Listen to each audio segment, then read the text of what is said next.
Bem-vindo ao Leadercast, um podcast para quem quer saber mais sobre liderança. Apresentação: Luciano Pires. Bom dia, boa tarde, boa noite, bem-vindo, bem-vinda a mais um Leadercast, o podcast que trata de liderança e empreendedorismo com gente que faz acontecer. No programa de hoje eu converso com o Alexandre Ostrowiecki, empreendedor com uma história incrível de como o destino o coloca à frente de uma das 500 maiores empresas do Brasil, onde ele percebe que, como cidadão, pode fazer muito mais. Este não é um programa de entrevistas, não tem perguntas programadas nem roteiro definido. É um bate-papo informal, com gente que faz acontecer, que vai para lugares onde nem eu e nem meu convidado imaginamos. É por isso que eu não me limito a fazer perguntas, mas eu dou meus pitacos também, você entendeu, hein? Isto aqui não é uma entrevista, é um bate-papo. O Leadercast é lançado por temporadas. Os assinantes da Confraria Café Brasil e do Café Brasil Premium têm acesso imediato à temporada completa assim que ela é lançada. Os não assinantes receberão os programas gratuitamente, mas um por semana. Para assinar, acesse o cafebrasilpremium.com.br. Muito bem, mais um Leadercast. Esse aqui é daqueles que eu gosto muito de fazer, cara. O Renato Dias, que é um ouvinte, que tá aí, me manda uma mensagem falando: Luciano, você tem que falar com essa figura aqui, tem que conversar com ele. Começou a me dar detalhe, eu eu não quero detalhe, deixa eu conversar com ele. A gente trocou uma ideia e no fim ele tá aqui na minha frente. Eu olho pra cara dele e não tenho a menor ideia de quem é a figura. Portanto, deve sair um programa maravilhoso, quando eu posso exercitar minha curiosidade genuína, sem pauta e sem querer controlar o entrevistado para dizer o que ele quer, para que lado deve ir, né? 3 perguntas fundamentais, que são as únicas 3 que você tem que acertar na mosca, senão se estraga o programa, tá? Quero saber seu nome, sua idade e o que é que você faz. Eu sou Alexandre, 39 anos, e eu sou empresário e fundador do Ranking dos Políticos. Ih, bicho vai pegar, meu. Nasceu onde, meu cara? Nasci aqui em São Paulo. Paulista mesmo? Paulista, nascido e criado em São Paulo. Legal. O que seu pai e sua mãe faziam? Meu pai nasceu na Alemanha, engenheiro, e minha mãe é administradora também. Como é que é teu sobrenome? Só para eu saber. Ostrowiecki. Ostrowiecki, eu sabia que... É um sobrenome polonês. Sim. Todos os meus avós vieram da Polônia. Sim. Do lado paterno. E do lado materno veio minha avó da Bélgica. E um avô brasileiro. Uma educação europeia aí com toda a força, né? Bastante origens europeias. Nasceu em São Paulo? Você nasceu aqui? Eu nasci em São Paulo. Tem irmãos? 2 irmãs. Mais novas, mais velhas? Novas. Legal. Essas perguntas aqui são só pra gente situar quem é a pessoa que tá aqui comigo, tá? O que o Alexandre queria ser quando crescesse? Astronauta.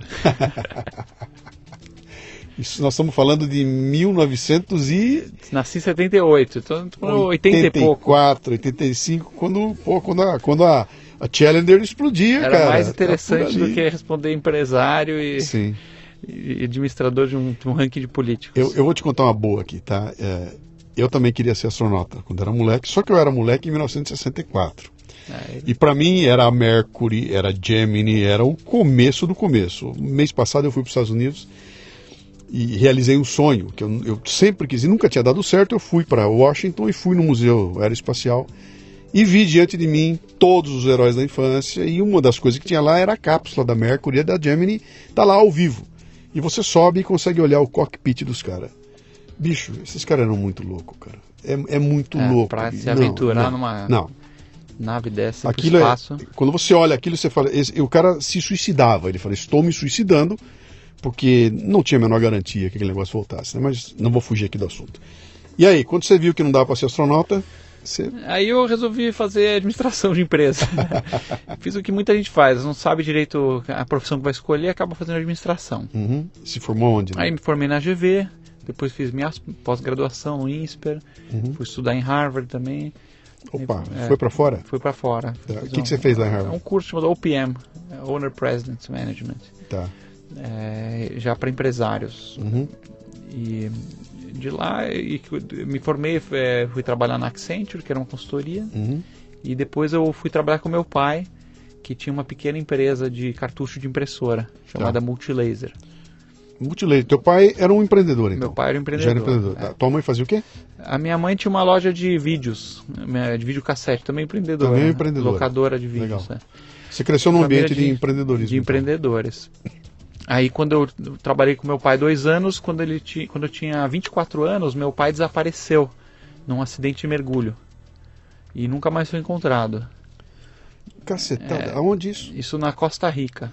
Ele foi fazer um mergulho de correnteza, um mergulho relativamente perigoso, e aí dos mergulhadores deve ter tido algum problema durante o mergulho, ninguém sabe, né, em detalhes. 2 não retornaram para a superfície. E aí nunca mais foi encontrado. Então eu me vi sozinho, né, assumindo a empresa. Que idade você tinha? 24 anos. Posso explorar um pouquinho? Sim. Cara, como é que é receber uma notícia de que alguém tão próximo desapareceu e não ter a expectativa de que sabe, passa tempo e você não vai achar, e chega uma hora e você fala, cara, eu tenho que fechar o assunto porque não vai achar. É uma coisa muito louca, é muito estranho e é diferente de quando tem um caso comum, né? Quando falece alguém, você tem um corpo, você tem um enterro, você tem todo um ritual para fechar esse ciclo, né? Apesar da tristeza toda que sempre vem associada, você sabe que teve um fim. No meu caso, não. Cheguei no escritório um belo dia, a secretária estava branca de pavor e ela me mostrou um e-mail que ela tinha recebido dos caras lá que organizavam a viagem, falando, no dia de ontem, 12 mergulhadores partiram para um mergulho e 2 não subiram mais. E aí na hora eu já pensei, caramba, perdi meu pai, nunca mais vou vê-lo. Aí peguei o primeiro avião que tinha para Costa Rica e passei uma semana lá acompanhando as buscas. Depois de uma semana o pessoal desistiu das buscas, não tinha mais chance de vida, né? E aí eu retornei, nunca tive esse ritual do enterro, do corpo, então foi um negócio bem traumático. E você volta com a carga de ter que contar para tua família que o que podia ter sido feito foi feito e... que foi tudo feito e que na verdade com certeza absoluta, né, aquela certeza cristalina total nunca vai se ter. Não. A gente pode presumir só o que aconteceu, mas ninguém vai ter ideia do que aconteceu. 24 anos de idade. Porque você entra nesse processo com 24 e deve sair com 32, porque o salto de amadurecimento de uma porrada dessa... um amadurecimento grande. Eu tinha bastante funcionários já na empresa, Sim. Então tive que me virar. E foi uma coisa assim, todo dia eu sonhava com meu pai, que ele voltava, né? Bem traumático. Mas também foi um desafio, do ponto de vista profissional, eu realmente tive que crescer rápido, bastante. Isso é uma pergunta que eu ia fazer a vocês, sempre eu faço para as pessoas aqui, que é entender um pouquinho no momento em que ela deixa de ser o peão para ser o chefe do peão, né? Assume uma liderança e começa a comandar um grupo. Você vinha com um treinamento legal, cara. Pô, Harvard não é para qualquer um, né? Você fez administração da empresa, você deve ter tido algum tipo de preparo para isso, mas talvez não estivesse preparado para ser dessa forma, né? No dia seguinte... É você o cara que... E aí, como é que você faz, cara? Entra naquele escritório que era do seu pai? Eu não estava preparado por 2 dimensões. Em primeiro lugar, a idade, né? Com 24 anos, geralmente você não está pronto ainda para chefiar 200 funcionários. Muitos deles com a dobro da idade que eu tinha. E segunda coisa, que na educação formal se ensina muito pouco de empreendedorismo no Brasil, né?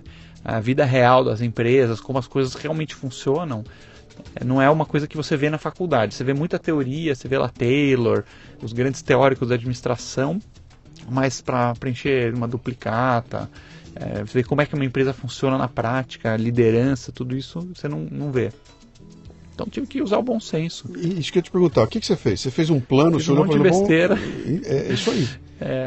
Fazendo besteira, aprendendo com as besteiras, escutando as pessoas, tentando ter humildade, né, para corrigir rápido. E aí foi. Hoje você olha para trás e vê quanta bobagem eu fiz, mas não tinha outro caminho. Não tinha outro caminho. Eu acho que eu acertei mais do que errei, porque acabou dando certo. Sim. Mas não realmente... uns erros foram cometidos. Você continua com a Multilaser até hoje? Continua até hoje. Dizer, esse é teu business hoje, é a Multilaser. O que ela faz? A Multilaser é fabricante de eletroeletrônicos. A gente tem mais de 3 mil produtos hoje, vende em todo o país. É uma das principais empresas do país hoje. Nós somos das 500 maiores do Brasil. Legal. Cresceu bastante de lá para cá. Sim. E você conduziu esse processo todinho? Eu e o meu sócio e toda a equipe, né? A gente trouxe uma equipe muito boa. Naquele ano eu trouxe um sócio para o negócio, um amigo meu de infância, e aí a gente foi juntos fazendo a história toda acontecer. Os dois moleques de 24 anos. Precisava de um presidente, eu fui um consultor lá, tal, o cara falou, Sim. olha, você precisa de um presidente de 48 anos. Aí eu arrumei um cara de 24 para completar. Juntou os dois, deu 48. Tá bom, cara. É legal. E a gente foi fazendo as besteiras junto. Não, que baita história. Que baita história. Estamos juntos legal. até hoje e tem uma equipe maravilhosa. Muita gente que entrou naquele ano comigo está até hoje. Hoje, quantas pessoas estão na Multilaser? A empresa tem 2.500 funcionários. Cara, de 300, era isso? Era 300? 200, Era 200. Quanto tempo faz isso? Quando foi? Isso foi em 2003. 2003. Você anos, saiu de 200 para 2.500 em 15 anos. 2.500. Pô, cara. E não foi num período fácil não, hein? Teve um pedacinho de período ali de vacas gordas e depois o Brasil começou aquela loucura toda e vocês cresceram. Vamos começar com o pé direito. Parabéns, tá? Valeu. Primeiro parabéns, né? Obrigado, Luciano. Mas então, eu tenho uma desconfiança aqui que a gente vai para um caminho interessante nesse programa aqui, que é o seguinte. Você é um empresário brasileiro, você é um empreendedor, é um empresário brasileiro, faz parte de uma...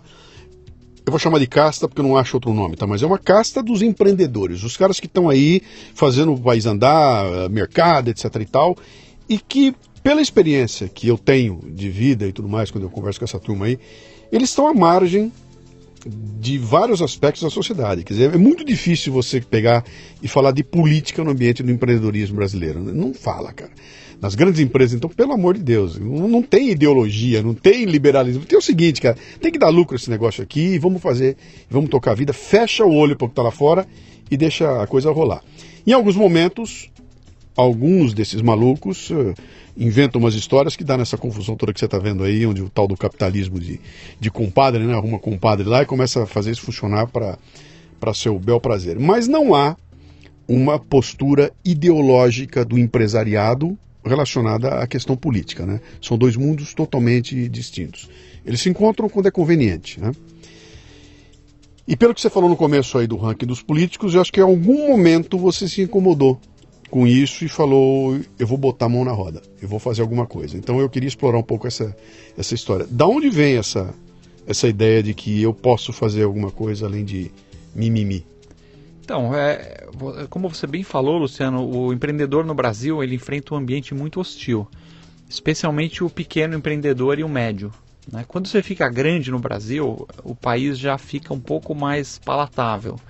É um bom país para você ser um grande empresário e é um péssimo país para você ser um pequeno ou médio empresário. E ao longo dessa trajetória aí que a gente estava conversando, né, de 15 anos de Multilaser, eu e meu sócio, a gente enfrentou tudo e mais um pouco do custo Brasil, da burocracia Brasil, de todas as amarras, né, que o Brasil coloca na perna dos empreendedores e puxa a gente para trás e não deixa a gente decolar, o que é um grande tiro no pé do próprio país, né? Nenhum país vai para frente sem empreendedores.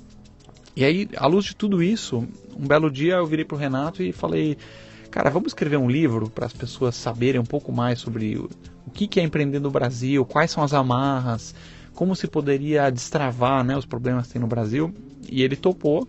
E aí nós trabalhamos durante 2 anos no livro Carregando o Elefante, Sim. que nós publicamos em 2007. Uhum.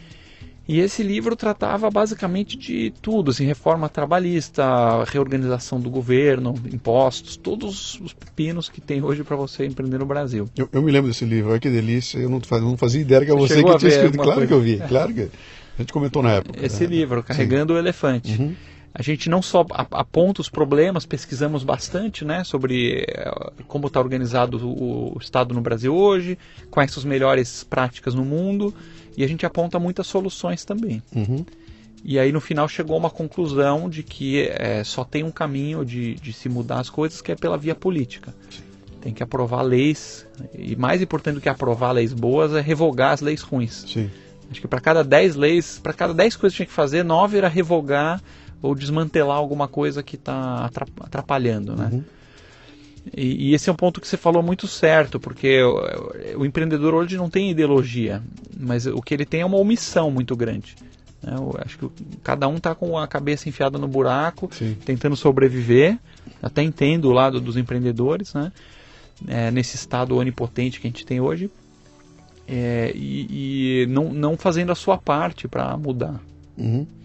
Não, você está certíssimo, cara.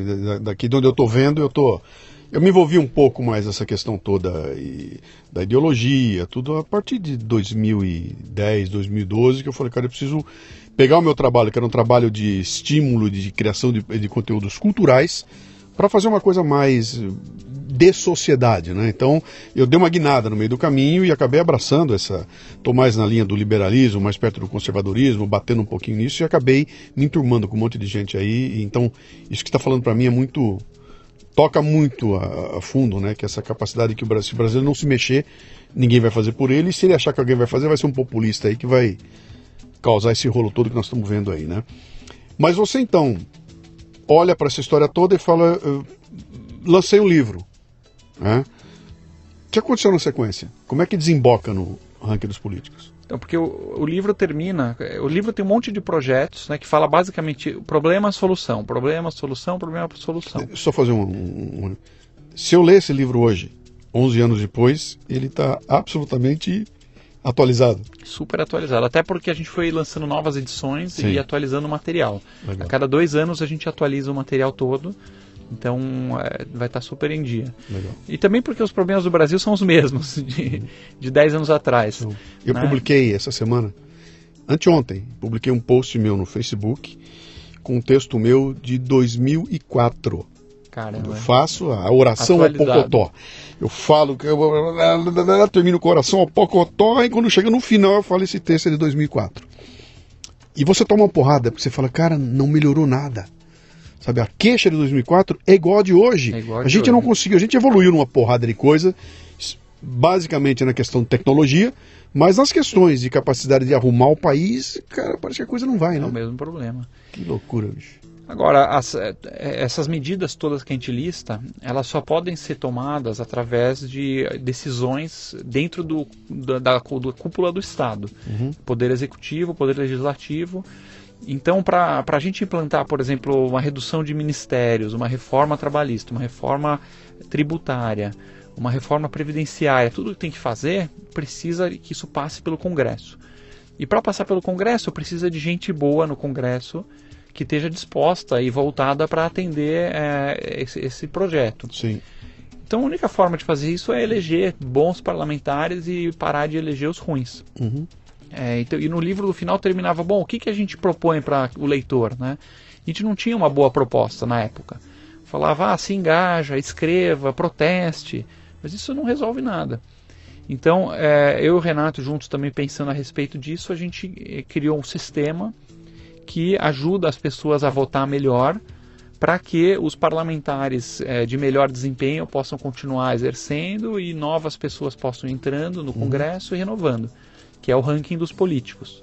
Basicamente um site 100% apartidário. Sim. Que ranqueia os senadores e deputados do melhor para o pior.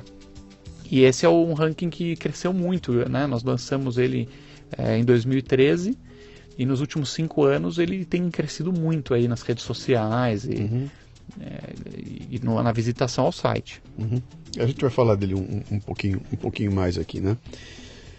Meu caro, a gente sabe que, se você olhar o Congresso lá, você sabe que, eu não me lembro exatamente do número, mas 80% dos caras que estão lá não foram eleitos por ninguém.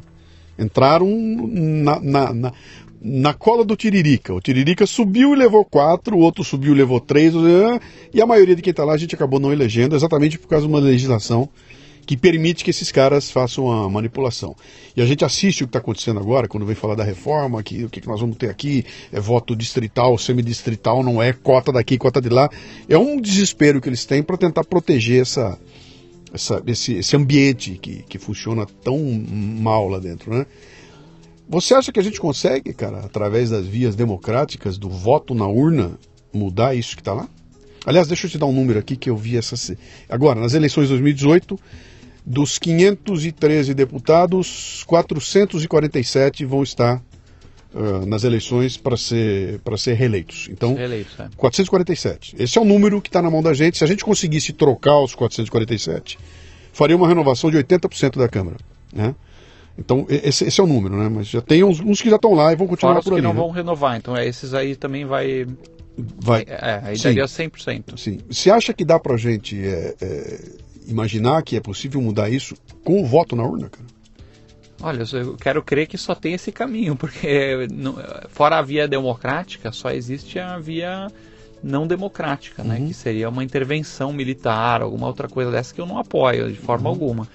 Então eu quero crer que esse é o caminho, votando em bons candidatos e parando de votar nos ruins, dá para renovar uma boa parte do Congresso, talvez não 100%, nem 80%, mas se renovar 40%, 30% já faz uma diferença boa. Qual é o time frame que você enxerga numa mudança dessa? Agora é a janela, nós estamos aqui em 18, nossa missão no ranking é impactar 20 milhões de eleitores, fazer com que eles pesquisem mais, né?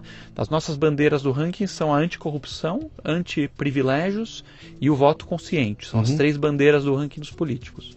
Então, se cada um dedicar 5 minutos para dar uma olhada no ranking, não estou pedindo uma pesquisa de dias ou semanas, 5 minutos para entrar no site politicos.org.br, dar uma olhada no cara que você está pensando em votar, ver se não é bandidão, se está bem ranqueado. E aí, antes de dar o seu voto, dar uma olhadinha em quem é o cara, isso já vira o país de ponta cabeça, faz a sua parte. O problema é que muita gente gosta de reclamar, né? Mas se esquece que hoje já passa as pessoas cerca de 5 meses por ano só para pagar os impostos. Né? Se pegar a carga tributária brasileira, a gente trabalha de janeiro a maio só para pagar imposto. Então você trabalhou 5 meses para o governo, mas na hora da eleição você não dedica 5 minutos, né, para pesquisar um pouco sobre o candidato.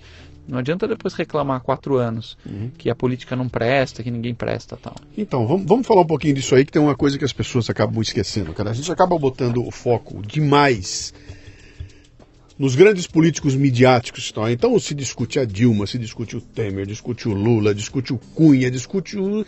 Mas esses caras já são o topo da pirâmide, né? E a encrenca começa lá embaixo.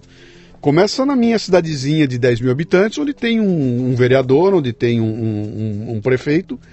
É ali que a encrenca começa. Esse vereador está entrando na base e esse cara é o cara que vai subindo devagarinho, que um dia talvez esteja sentado lá como presidente, né? E se ele nasce torto, ele vai morrer torto, né? Então a gente, como bota o foco muito lá em cima e fica discutindo o Temer, esquece que é na Câmara de Vereadores da minha cidade que o bicho vai pegar, até porque esse cara está do meu lado aqui, ele vai roubar de mim aqui, ele não vai roubar lá no Planalto, lá em Brasília, né? E a gente não tem nenhum tipo de preparo da criançada, da moçada que vai fazer 18 anos, da moçada que tá, não tem nenhum tipo de preparo político para essa turma aí, né? E a gente exige desse pessoal um amadurecimento que não existe. A escola não me ensina nada. Aliás, eu tenho até medo, né? A escola traz algumas coisas ali que se você for levar na ponta do lápis, é o seguinte: nada do que está aí presta, eu sou contra tudo que está aí, tem que desmontar isso tudo e fazer algo novo. Que é uma revolução? O que é isso? Derruba tudo e põe algo novo, mas eu não sei. Eu tenho medo desses tipos de propostas, né? Vocês pensarem em alguma coisa que extrapole essa questão simplesmente do voto, ou que nessas tuas ideias de corrigir o Brasil?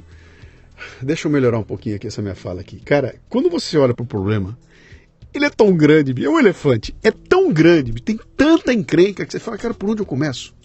Aí você vai, pô, vamos começar votando melhor? Vamos, mas é tão pouquinho, porque esse cara novo que vai entrar, ele vai entrar num sistema que está tudo armado para botar ele de fora, né?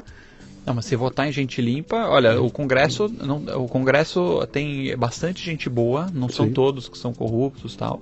Se a população votar em pessoas limpas, pelo menos para nível federal, você vira o país de ponta cabeça. O Brasil, infelizmente, ou nesse caso, felizmente, é um país muito centralizado, né? O que é um grande erro. O grosso da verba pública vai para a esfera federal, quando na verdade ele deveria ir para a esfera municipal. Sim. Uma das bandeiras que a gente acredita muito no ranking é a descentralização dos gastos, né? Tanto é que os melhores exemplos que você vê no Brasil vêm dos municípios. Tem municípios muito bem administrados que são assim, primores realmente de administração pública. Você tem Santa Cruz no Rio Grande do Sul, você tem Lucas do Rio Verde no Mato Grosso, você tem Extrema em Minas Gerais, são cidades assim, exemplo. Mas, enfim, o dinheiro está todo na esfera federal. Hoje não existe nenhum sistema no mundo democrático diferente do voto para fazer a grande decisão de quem vai representar ou governar o país. Tem alguns experimentos e alguns teóricos que brincam com outras ideias diferentes, mas ainda não foi implantado, né, na prática. Tem inclusive um francês que é cientista político, ele defende a ideia de um sorteio de cidadãos para tomar as decisões. Então, em vez de ter um congresso, quando você tem que resolver alguma coisa, você vai sortear um conjunto de cidadãos para estudar o assunto, tipo um júri, por exemplo, de julgamento. Sim. Né? Então, ele está trabalhando essa ideia, defendendo, mas não tem na prática ainda lugar nenhum. Hoje o que existe é o voto ou os sistemas não democráticos que, de modo geral, não funcionam muito bem. Você tem países muito pobres, que geralmente as ditaduras são muito pobres. Né? Tem algumas exceções um pouco mais autoritárias que funcionam um pouco melhor, mas são exemplos muito isolados. Então a gente acredita que pelo voto é um bom caminho e as pessoas precisam se conscientizar mais, estudar um pouco mais o assunto. Né? Já dizia o filósofo George Bernard Shaw, democracia é um instrumento perfeito, que garante ao povo ter exatamente o governo que merece. Isso é uma pancada, cara. Eu acabei botando isso num texto, botei no programa e nas minhas palestras eu tenho feito isso, que eu vou ficando inflamado e chega uma hora eu viro para a plateia e digo o seguinte, cara, será que isso que está em Brasília é o melhor que nós podemos fazer? Sabe, aquilo que está lá é o melhor que dá para fazer? Porque se for, nós somos um fracasso, né? Então, isso está comprovado que o Brasil é um fracasso, porque será que dá para fazer melhor que aquilo? Dá, mas como é que começa? Né? E no fundo é a mesma conversa, né? Como é que começa? Começa com você, indivíduo quietinho aí, né? Tomando as suas decisões, né? E procurando entregar esse teu poder de escolha para alguém, mas alguém que leve a coisa adiante. Mas não tem ninguém que presta, cara, não tem ninguém que interessa, só tem bandido, nós somos contaminados por esse baixo astral no Brasil, o que é compreensível, né, cara? Pô, quantos anos são de porrada, cara? Tomando porrada, ligando a televisão e vendo manchete, baixaria e chega uma hora a turma acredita, né? Dá a impressão de que só tem isso, e não é verdade. Existem bons exemplos no governo, e é uma pena que a lógica da mídia, da divulgação, acaba sempre privilegiando as notícias negativas, né, e não os bons exemplos. Né, o que vem de jornal, o que dá clique é escândalo, essas coisas. Sim. Mas se a gente focar só nisso, fica uma impressão errada de que nada presta, e se nada presta, acabou o jogo imediatamente. Né? Não tem esperança. Vai embora, né? Pega um avião e vai embora daqui, né? Você, quando decidiu com o teu sócio fazer esse investimento e tudo mais, custou grana. Custou grana. Isso não é um ranking que você puxa uma planilhazinha Excel, bota ali e ela sai funcionando. Não, eu imagino que deve ter construir um sistema, que deve ser um negócio meio complicado e tudo mais, né? Vocês fizeram investimento por conta de vocês. Você tirou dinheiro do bolso e falou, eu vou montar um treco. Bolso e a gente paga. Sim, e eu não tem ninguém me patrocinando, não tenho dinheiro da Fundação Ford vindo aqui, não tem ninguém aqui com interesses de patrocinar essa iniciativa. A iniciativa é paga 100% pessoa física do bolso. Sim. Diretamente do bolso.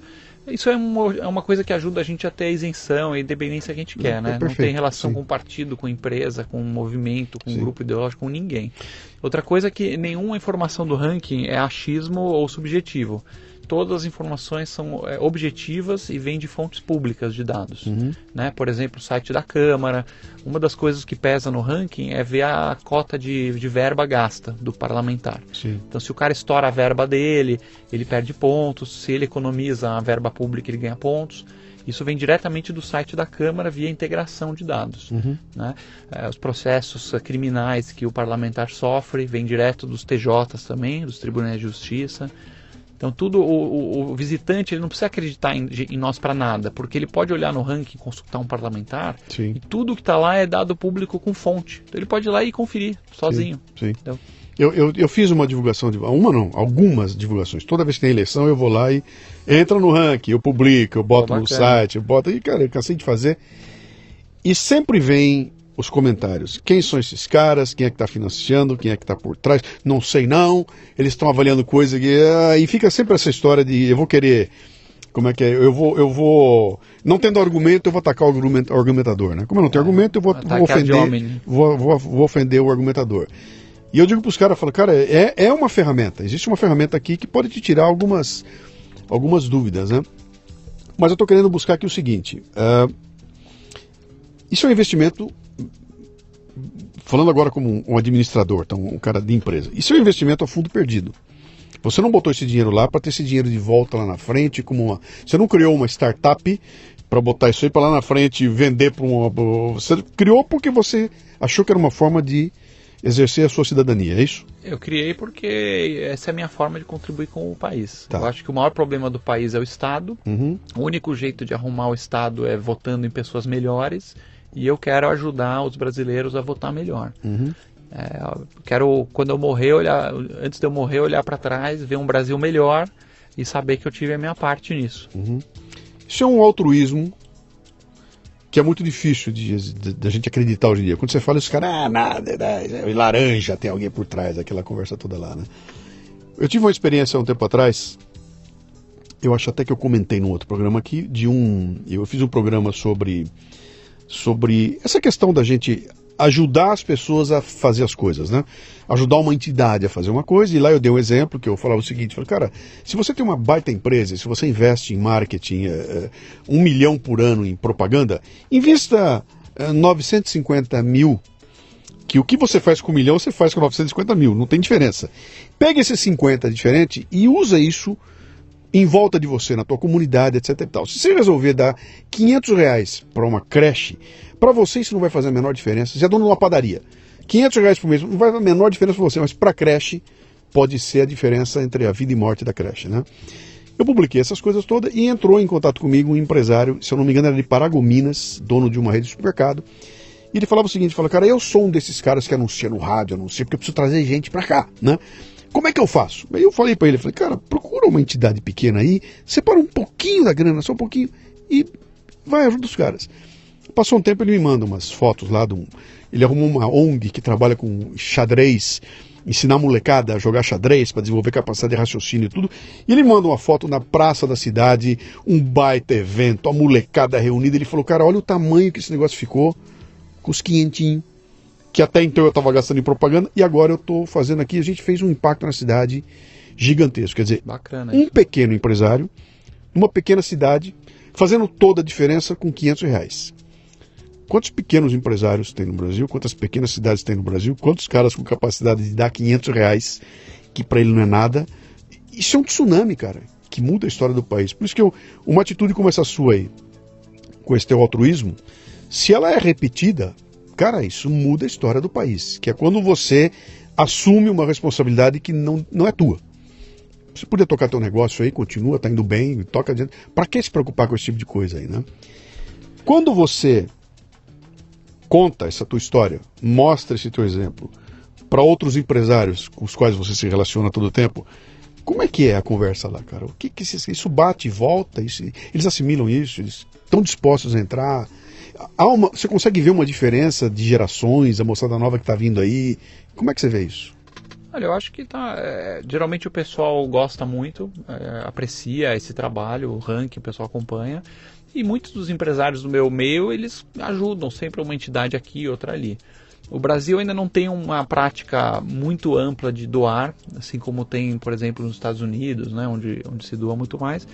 Em grande medida também é pelo fato de que o Estado no Brasil é muito agigantado, né? Então as pessoas têm ainda um paradigma de que o Estado tem que prover tudo e fica pouco espaço para a iniciativa privada, né? Uhum. A experiência histórica mostra que nos países onde o Estado é maior, o nível de caridade é menor. Sim. As pessoas esperam isso do governo, que venha do governo, então doam menos, voluntariam menos. E em países onde o Estado tem um papel mais limitado, as pessoas elas naturalmente preenchem esse espaço, né? Que nem os Estados Unidos que eu mencionei, é um caso. Mas a gente tem que mudar isso, né? Você mencionou que eu estou fazendo uma coisa que não é a minha obrigação, né? Não é a minha responsabilidade. E aí nesse ponto eu acredito que sim é a minha responsabilidade, né? Eu acho que é a responsabilidade de todos nós fazer alguma coisa para que o mundo fique melhor. Não mencionei antes, mas eu venho da tradição judaica, né? Minha família é da tradição judaica e fazer a justiça social é uma obrigação judaica muito importante. Sim. Né? você ajudar uma entidade, ou fazer doação, ou se voluntariar. Sim. Né? A melhoria do mundo é um mandamento muito importante.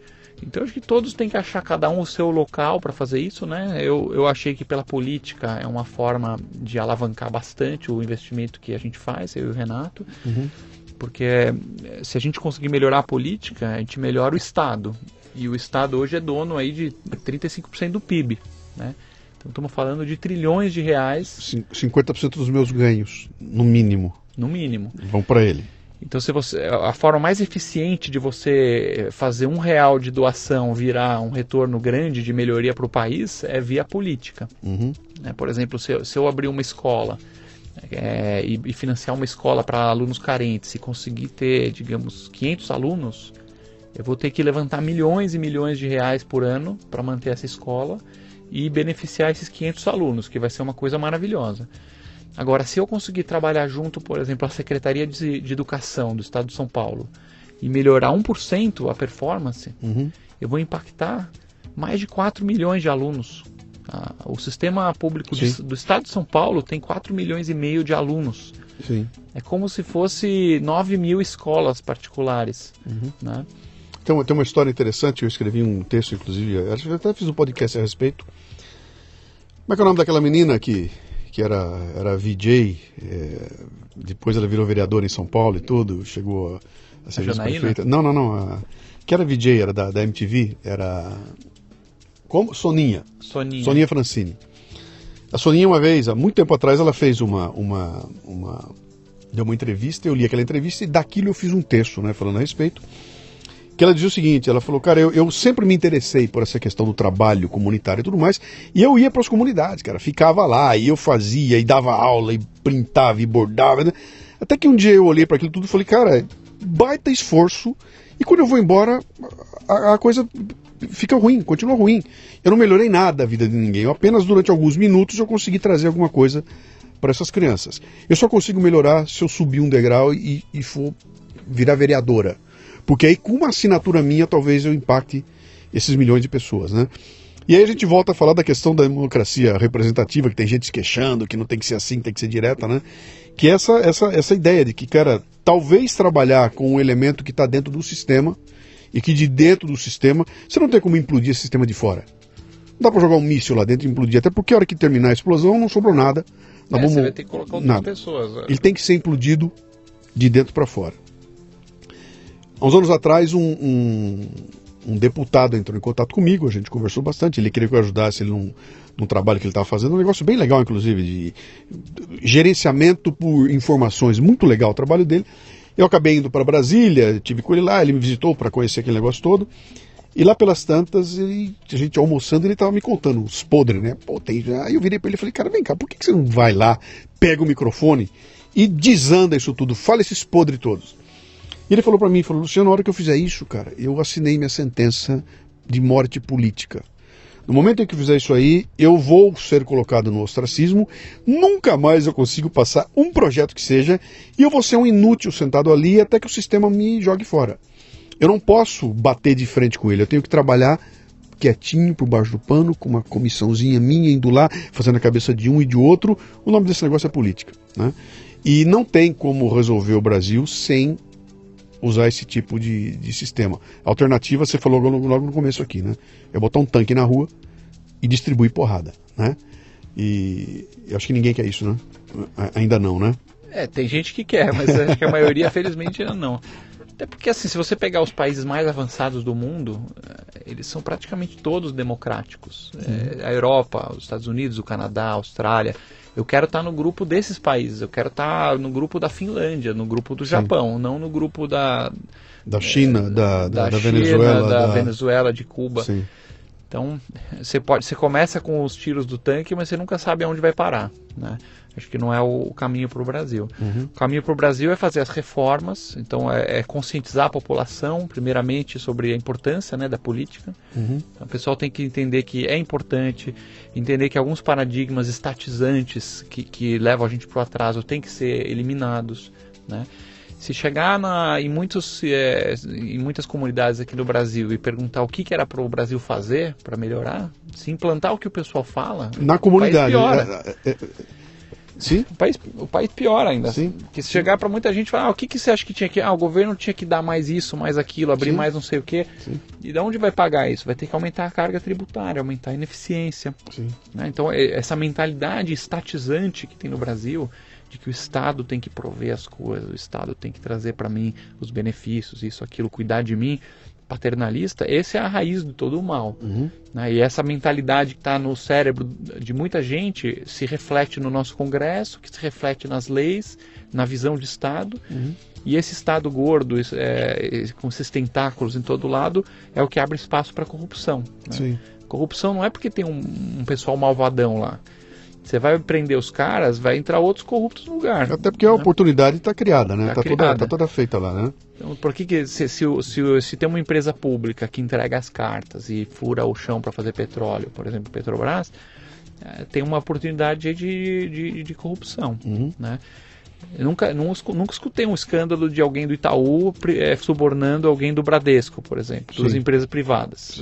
Quando você tem escândalo de corrupção, tem sempre o governo em algum lado aí. Você tem, né, ou governo com governo, ou governo com empresa. E a corrupção privada, quando ela é descoberta, ela tem consequências imediatas ali, né?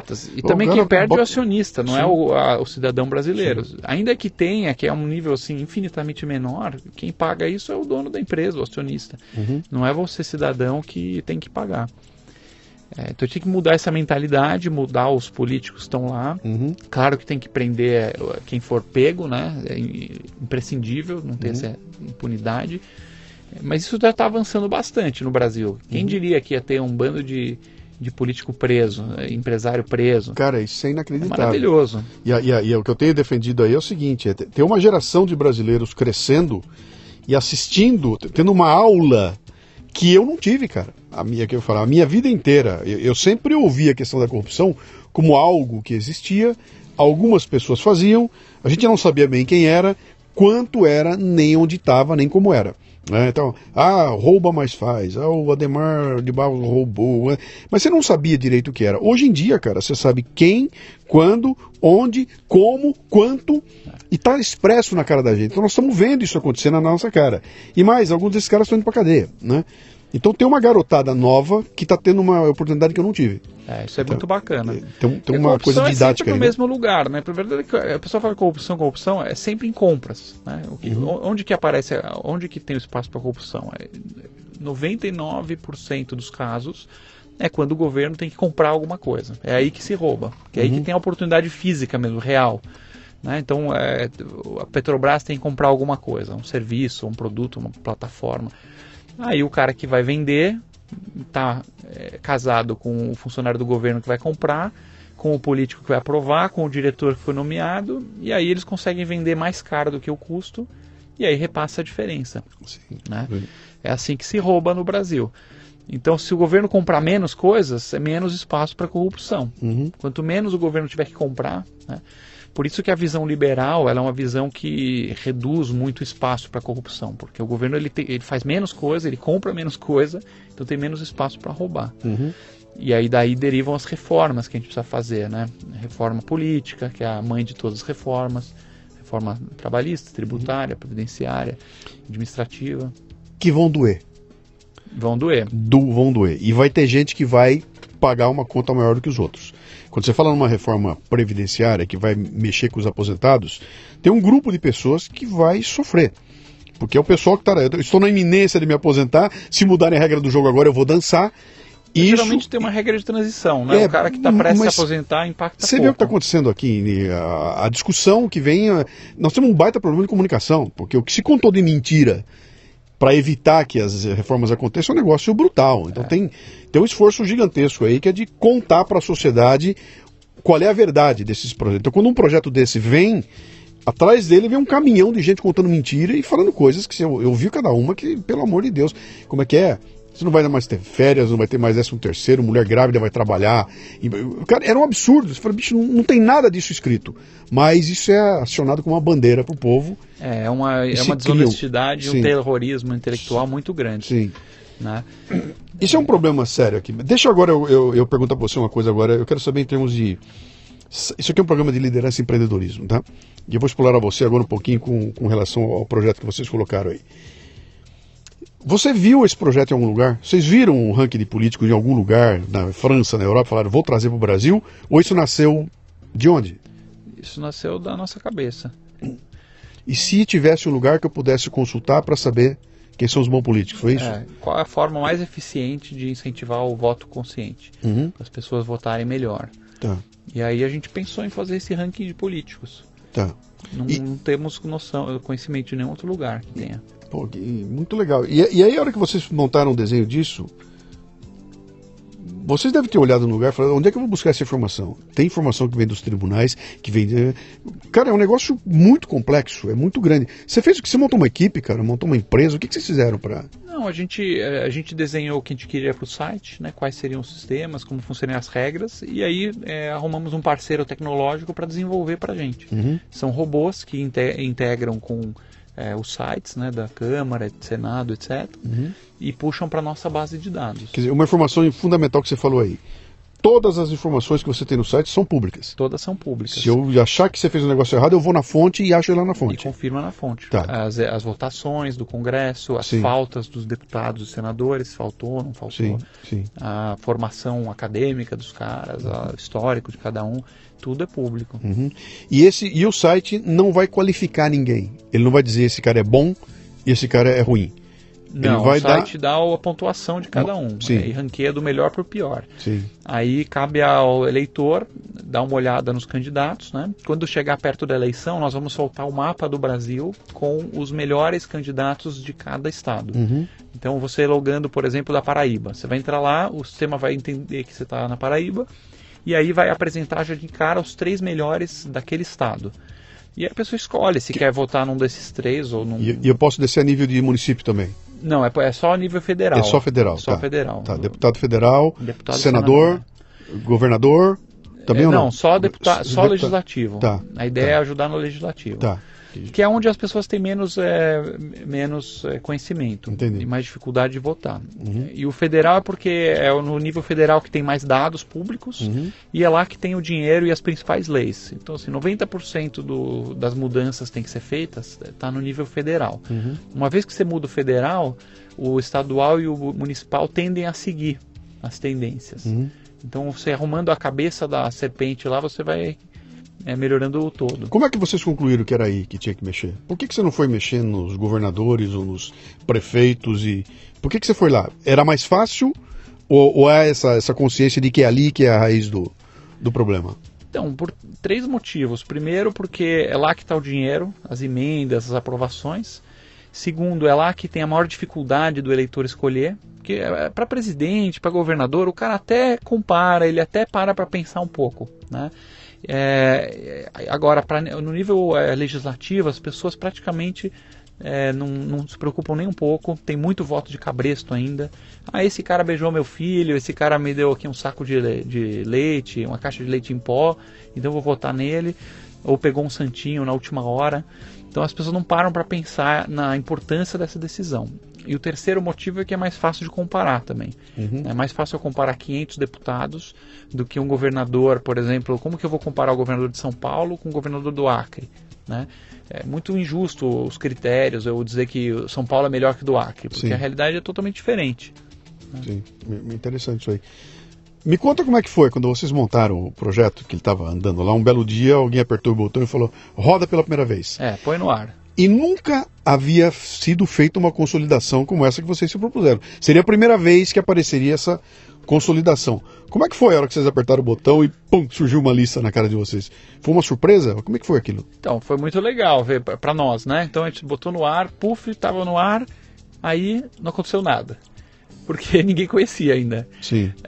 Então nós ficamos muito felizes, tudo, mas não tinha visitação. Hoje nós estamos nos aproximando de 1 milhão de seguidores no Face. Legal. Né? Facebook temos quase 1 milhão de seguidores, estamos no Instagram, em todas as redes sociais, né? Temos um canal no YouTube, com vídeos também educativos sobre política, sobre quais são os privilégios dos políticos, sobre questões econômicas. E o nosso site tem cada vez mais visitação também. Então tá bem legal. E os políticos, uma coisa interessante é que os políticos em Brasília, já praticamente todos conhecem o ranking, e eles acompanham, e os políticos que estão melhor ranqueados, eles comemoram e publicam nos seus sites, quando eles melhoram de posição. né? Os políticos que têm algum problema com o ranking e não concordam com alguma coisa, escrevem reclamando. Então já é um site muito conhecido em Brasília. Você não acha que alguém vai tentar baixar uma forma de evitar que vocês publiquem isso? Chegar perto da eleição, por exemplo, tratar vocês como propaganda política escamoteada, não sei o quê? Alguma regra que vai impedir vocês de publicizar isso aí? Nunca aconteceu. Nunca aconteceu. Até hoje nunca aconteceu. Mas pode ser que no se aproximar das eleições, se tiver alguém mal ranqueado e que quiser talvez derrubar o site, podem tentar. Eu prefiro confiar no meu direito constitucional à livre expressão e nós vamos defender esse direito até o fim. Agora, se vier uma ordem judicial para tirar do site, a gente vai brigar e vamos acatar. Tem mais gente fazendo isso que vocês estão fazendo? Eu não conheço nenhum que faça no nosso formato. Tem muitos movimentos por aí, né? Muitas iniciativas diversas. Agora a gente é o único que ranqueia os políticos de forma objetiva. Então acho que é um serviço público bem importante. Pô, legal, cara. Eu vou te falar uma coisa aqui. Eu vou me aproximar mais, tá? Bom, eu vou botar bacana. nos meus canais aqui, Fica fazer barulho perto. todo, porque esse tipo de ferramenta faz uma falta desgraçada, cara. A gente não tem nem pra onde correr. E eu vejo todo dia. Quando eu entro no meu Facebook, boto ali eu falo alguma coisa lá, as pessoas me perguntam, me dá o nome. Né? Quem é o cara? Então, não vote nos bandidos, me dá o nome dos bandidos. Vote nos caras bons. Quem são os bons? Né? Até para presidente, né, cara? Não tem ninguém, não tem gente boa assim, né? E é muito difícil eu falar como pessoa física, né? Vote no Zé, no Mané, no Oswaldo. Primeiro porque botar a mão no fogo por esses caras é complicado. Agora um sisteminha matemático que lida com a informação que está aí, ele é a prova de... Não é a minha opinião. Eu estou tendo um número ali que está...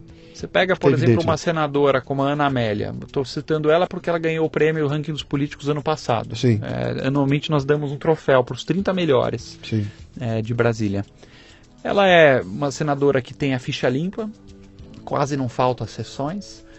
Ela economiza boa parte da verba de gabinete, então a maior parte da verba ela abre mão de gastar e destina para saúde, educação, essas coisas. Tem votado de forma consistente, né? Toda vez que tem uma denúncia de corrupção, ela vota contra, né, a pessoa. Então ela votou pela cassação do Aécio Neves, votou pelo impeachment da Dilma, votou pela investigação do Temer. Quer dizer, não é que ela vota contra a corrupção conforme a conveniência. Sim. Ela está consistentemente anticorrupção. Tem propostas boas, vota leis de forma bem razoável. Então ela é uma senadora que está muito bem posicionada. Né? As pessoas têm que saber que tem gente séria fazendo um trabalho sério. E a sigla a qual ela pertence não tem o menor impacto no teu ranking. Não. O fato de ser PMDB, PDS, isso não tem a menor importância. Nenhuma importância, não Sim. importa o partido. Sim. O que importa é que se ela mudar de sigla muitas vezes, aí ela perde pontos. Um dos nossos critérios é a pessoa ter a fidelidade partidária. Sim. Então, se a pessoa estiver pulando de galho em galho o tempo inteiro, não importa qual partido, nem para onde vai, nem de onde veio. Mas aí ela vai perdendo pontos. Me fala alguma coisa, quanto tempo está no ar o site? O site está 5 anos. 5 anos, então já são 3 eleições?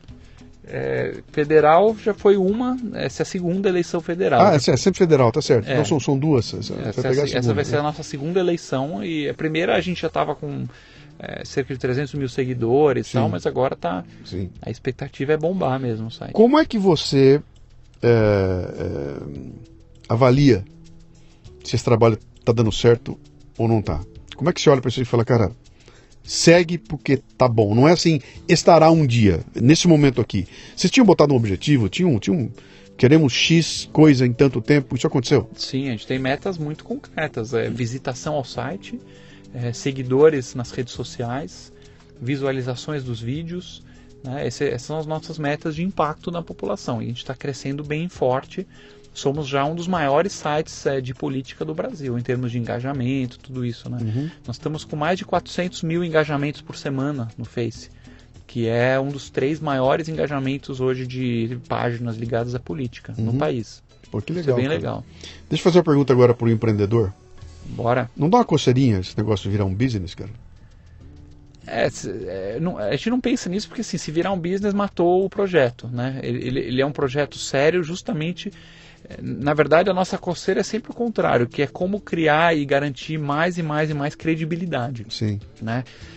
Hoje uma pessoa, um cínico, por exemplo, o brasileiro hoje está muito cínico, né? Infelizmente, depois de tanto apanhar, de tanto ver a mídia só notícia ruim e de apanhar e se decepcionar, as pessoas estão cínicas. Sim. Naquela ideia do nada presta. Então, quando ele vê um projeto como o nosso, muita gente pode olhar e falar, deve ter algum interesse escuso, alguma coisa está por trás, quem está por trás? O cara que pergunta isso, no mínimo, é um preguiçoso, né? Porque eu falo assim, você quer saber quem está por trás?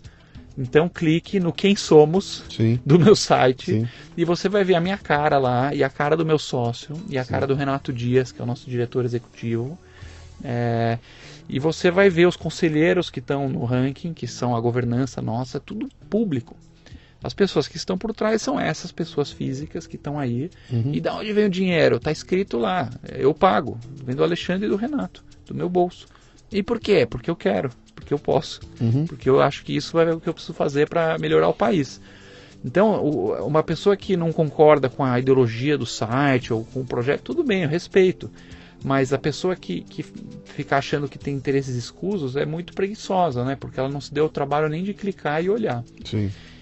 Temos um conselho bastante robusto, né? Composto por economistas e juristas bem famosos, que nos ajudam a criar as classificações das leis, das pontuações, né? Então, nem mesmo quando vai classificar uma lei sobre se ela é boa ou ruim, é o Alexandre ou o Renato a nossa opinião, e sim é sempre o conselho. Você classifica, alguém propõe uma lei, você define se a lei é boa ou ruim, e isso impacta na pontuação desse... Exatamente. Não é o volume de leis que ele apresentou, não, porque é a qualidade da lei. Não adianta. Então, por exemplo, eu vou votar agora uma lei aí de... Trocar o nome do viaduto de Oswaldo para trocar Rocha. O nome do viaduto. Essa lei não tem impacto nenhum para o país. Sim. Então ela não é pontuada. A lei ela é pontuada sempre pelo nosso Conselho de Avaliação de Leis, e ela é pontuada de acordo com 3 critérios, que é a anticorrupção, a anti-impunidade e o voto consciente. Uhum. Então esses são os 3 critérios. Se a lei não vai mexer com nenhum desses 3, não vai ajudar a combater a corrupção, não vai ajudar a combater os privilégios, a gente não pontua. Uhum. Então é um site com esses critérios. E aí a gente avalia os deputados e senadores de acordo com a votação nessas leis. Uhum. O teu site tem alguma ação proativa, ou ele está paradinho lá, eu vou lá, vejo, e você tem uma remessa, você tem assinatura, alguém chega lá e bota o nome, recebe um e-mail, você tem alguma forma de mobilização da... Tem a newsletter, as pessoas podem entrar e se cadastrar no WhatsApp, porque a gente tem um grupão de WhatsApp que é um de envios, né, de mensagens. Uhum. Então a gente brinca que são os embaixadores do ranking. Você se cadastra e a gente manda para o WhatsApp os principais conteúdos para a pessoa poder divulgar nas suas redes sociais, nos seus amigos. Você falou conteúdos aí. O que são esses conteúdos? O que é? Você tem artigos? Temos um blog, uhum, temos posts no Face, temos vídeos que a gente produz, uhum, né? Bastante conteúdo sobre os políticos, ficha, por exemplo, agora Fernando Collor, ele é candidato a presidente, então a gente fez um artigo no blog com todos os dados sobre a ficha completa dele, como, sim, ele está no ranking, tudo. Sim. Né? Então a gente vai produzindo informações, a gente abastece bastante a mídia de informações, né? A mídia sempre cita a gente como fonte, uhum, sobre gastos de parlamentares. Você tem uma estrutura hoje? Ou é da empresa? Não, nós temos uma estrutura, o ranking é totalmente independente, sim, não pertence a nenhuma empresa. É uma OCIP? O que ele é? É uma ONG, é uma ONG constituída já formalmente, né? Um instituto. Tem 3 funcionários, são 2 estagiários e um diretor executivo, que trabalham 100% para esse instituto. Uhum. Então as pessoas físicas, né, que eu e o Renato a gente faz a doação na pessoa física para o instituto, e o instituto tem 3 funcionários, sim, e é o que toca o ranking dos políticos. Se eu quiser me voluntariar para ajudar vocês, tem algum esquema para isso? Olha, a gente quer buscar informações, mas se quiser mandar informações, ajudar a divulgar o ranking nas redes sociais, uhum, replicar os conteúdos, ajudar a criar conteúdos. Tem alguns voluntários que nos ajudam criando conteúdo também. Sim. Fazendo pesquisa, trazendo dados novos que possam contribuir. Sim. Cara, fantástico esse trabalho de vocês aí. Eu tô aqui encantado. Conte comigo, hein, bicho. Nas minhas redes aí, pode saber que eu vou... Olha, eu já tinha feito para vocês sem saber o que era. Só dei uma olhada, achei muito legal aquilo, fiquei com a pulga atrás da orelha, né? Imaginando que é só aquelas iniciativas que começam no Brasil e depois perdem. Eu até fiz um programa há um tempo atrás, cara, acho que foi antes da última eleição, onde eu elenquei tudo que eu encontrei. Então, o site que faz isso, o aplicativo faz aquilo, eu fui dando um por um, né? Esse faz isso, faz aquilo, vocês estavam lá no meio. E agora, outro dia, eu retomei e fui olhar dos 8 que eu recomendei lá, acho que 6 não estão mais no ar. Parou, não está mais atualizado, desatualizou e tudo. Então, um projeto como esse teu aí, que está se mantendo e andando, o que me faz ficar preocupado é que ele depende do Alexandre, como é o nome do seu sócio? Renato. Do Alexandre e do Renato. Depende dos dois. Se o Alexandre resolver se mudar para Noruega e virar um monge norueguês que larga tudo, raspa a cabeça e vai morar, acabou o projeto, né? Preocupa vocês essa continuidade, formar uma... Quando eu falo para você aquela história do business, sabe, dele virar, ele criar uma forma dele se auto-gerir, auto-sustentar, você pensou em alguma coisa assim? Hoje o site é tocado de forma profissional, então não precisa da gente para andar, ainda precisa de nós para financiar. Sim. Acho assim, por enquanto a gente tem um compromisso muito firme, né, nos próximos anos de continuar tocando o ranking e pagando. E ao longo do tempo a gente vai buscando mais e mais apoiadores que na pessoa física possam contribuir para o projeto. Sempre pessoa física? Sempre pessoa física. Tá. Porque a gente não quer que tenha nenhum tipo de influência nem de governo, nem de empresas, né? Nenhum interesse comercial ligado ao ranking. Sim. E a gente brinca assim, o ranking permite que a gente praticamente conserte o Brasil em 5 minutos. Né? É um jeito realmente, literalmente, de consertar o Brasil em 5 minutos. Por quê? Você mencionou bem que tem 400 e poucos candidatos à reeleição. 447. Né? 447. Desses, digamos que 300 são ruins e uns 100 e poucos são ok. Não vou nem falar que são excelentes, mas ok. Mas tem 300 caras lá que tem que tirar. Sim. Se cada brasileiro, são 100 milhões de eleitores, se cada brasileiro, um dia antes da eleição, investir 5 minutos para entrar no site, dar uma olhada nos candidatos e não reeleger esses 300, em 5 minutos, você vai no dia seguinte, esses caras não recebem os votos suficientes e são chutados para fora do Congresso. Então você tira a patota de uma vez. Você que está ouvindo a gente aí, eu espero que você esteja prestando bastante atenção numa coisa que o Alexandre está falando, que é um negócio fundamental. Ele está falando de indivíduos. Ele não está dizendo para você não vote no Zé porque o Zé é do partido XPTO. Ele está dizendo o seguinte, o Zé tem um desempenho legal e esse cara merecia ser votado. Né? Eu não vou deixar de votar no Zé porque ele é do partido... Ele é ruim, mas está no meu partido. É a história do bandido de estimação. Né? Ele é ruim, mas é da minha patota. Então eu deixo ele lá. Né? E eu não vou votar no cara... partidário. Sim. Por curiosidade, até eu mencionei a Ana Amélia. Ela foi a melhor do ano passado. A Ana Amélia é do PP. Sim. E o pior do ranking também é do PP. Sim. Que é um cara que é o Ivo Cassol, que está com muito processo criminal, tudo. Então por isso que ele está no final do ranking. Sim. Então o mesmo partido está em primeiro e está em último no ranking. A Ana Amélia, por exemplo, no tema da corrupção, ela vota de forma muito coerente, combatendo a corrupção de qualquer partido que seja. Né? No caso do impeachment, por exemplo, você tinha o pessoal que votou contra a Dilma, mas depois votou a favor do Aécio. Ou vice-versa, votou a favor da Dilma no impeachment e contra o Aécio. Ela votou contra a Dilma e depois votou contra o Aécio no afastamento dele. Então essa é uma coisa boa. Outra funcionalidade que está para sair agora, esse mês que vem, é a função Meu Ranking. Então a pessoa pode personalizar o ranking de acordo com as suas preferências políticas. Se você não concordou com alguma classificação do Conselho de Leis, você pode, mediante o login, alterar o peso que a pessoa dá para aquela lei, e aí o ranking vai se adequar à preferência do visitante. Entendi. Né? Por exemplo, votamos o teto dos gastos, e o Conselho de Avaliação de Leis deu uma pontuação de menos 10. Mas por algum motivo o cara achou que é muito bom. Né? Então ele pode ir lá alterar, e aí o ranking vai se adequar às preferências de quem estiver entrando no site. Pô, muito legal isso aí. Uma dica importante aqui, você que está ouvindo a gente aí, tem um WhatsApp, que é o seguinte aqui, eu vou passar o número agora, presta atenção, é o 11 95604 6081. Você manda uma mensagem para ele com o seu nome, com a cidade que você mora, com o estado, e a partir daí você faz parte daquele grupo e vai começar a receber os inputs que eles colocarem lá, né? Então vamos lá de novo, é 11 95604 6081 é o WhatsApp do Ranking dos Políticos. Alexandre, o que eu posso dizer, cara? Muito obrigado, bicho. Parabéns de novo, por esse altruísmo, né, de primeiro, achar que você podia fazer alguma coisa, segundo, se disponibilizar, se incomodar com isso, botar o teu dinheiro, você está botando dinheiro nessa história toda aí, não sei se está se incomodando ainda, mas seguramente vai se incomodar com os bandidos aí que vão ficar bravos com essa história toda aí, e pela transparência, cara, é muito legal, pode contar comigo que eu vou botar o pé no acelerador para botar o ranking em todo o trabalho que eu fizer aqui, pode contar comigo. Legal, Luciano, obrigado pela oportunidade. Cara, obrigado por você ter vindo aí, pelo teu tempo e vamos em frente aí, consertar esse Brasil aqui, cara. Se não fomos nós, quem é que vai fazer? É isso aí. Um abraço. Valeu. Muito bem, aqui termina mais um Leadercast. A transcrição do programa você encontra no leadercast.com.br.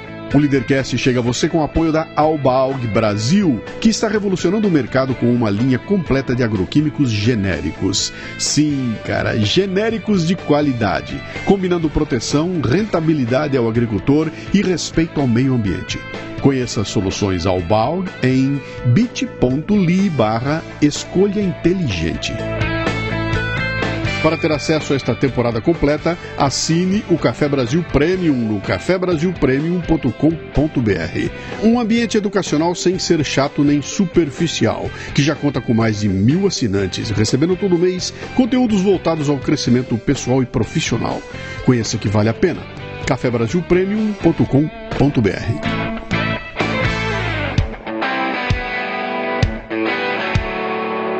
Você ouviu o Leadercast com Luciano Pires. Mais uma isca intelectual do Café Brasil. Acompanhe os programas pelo portal cafebrasil.com.br.